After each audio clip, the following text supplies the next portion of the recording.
राज्य आईनजीवी परिषद और Baleshwar bar association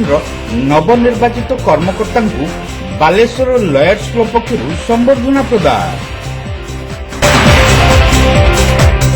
Baleshwar bar association सदस्य प्रसन्न कुमार पाढ़ी और नृसिंह चरण नायक एवं बालेश्वर बार एसोसिएशन नवनिर्वाचित कर्मकर्ता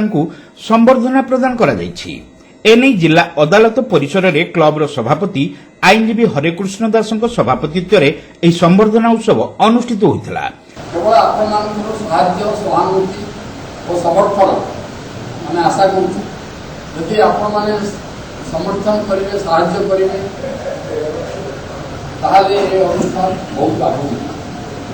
बहुत लोग प्रथम आम जो बालेश्वर किसी वकील भाई मैंने चिंता कले बहुत प्रतिबंध आसला जे बालेश्वर लयर्स क्लब को तुम डिवाइड कर मंतव्य को जहाँ आमर लयर्स क्लब जो मेम्बर मान अच्छे प्रतिहत कले कि प्रकृत में देखो सब बड़ बड़ service holder IAS club doctors club officers club अच्छे लयर्स क्लब जो लयर्स एसोसिएशन लयर्स मानक विशेष कर बालेश्वर लयर मानकर किभली भाव में उन्नति हम एवं केमी आम सामाजिक काम करवा से दृष्टिभंगी को रखिए अनुष्ठान कर प्रतिष्ठित जो जज मैंने आसती बहु डिस्ट्रिक्ट जाती हाईकोर्ट जज समस्ते कहती Baleshwar is the learning part आम एक्चुअली पाठ शिखा भार्चुआल भी बालेश्वर लयर्स मैंने जहाँ करती जहाँ कमिशन करती सारा ओडिशा में ना नॉट इवन संभव बालेश्वर लयर्स मान जहाँ अच्छी ना से बालेश्वर सब जायंट थे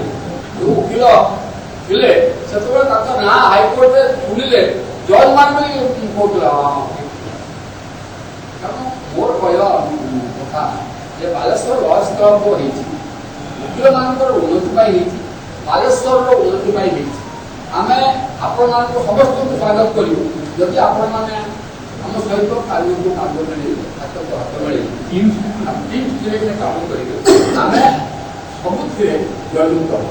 एथिरे वरिष्ठ आईनजीवी पुरुषोत्तम विश्वाल एवं मदन मोहन परिड़ा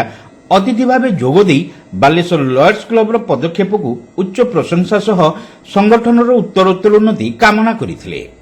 संपादक केशव कुमार आचार्य कार्यक्रम आभिमुख्य सह क्लब विभिन्न कार्यधारा संपर्क में आलोकपात करथिले। शेष क्लब सदस्य सुभाष चंद्र सामंत समस्त धन्यवाद देथिले। क्लब समस्त कर्मकर्ता उपस्थित रही कार्यक्रम परिचालना करथिले।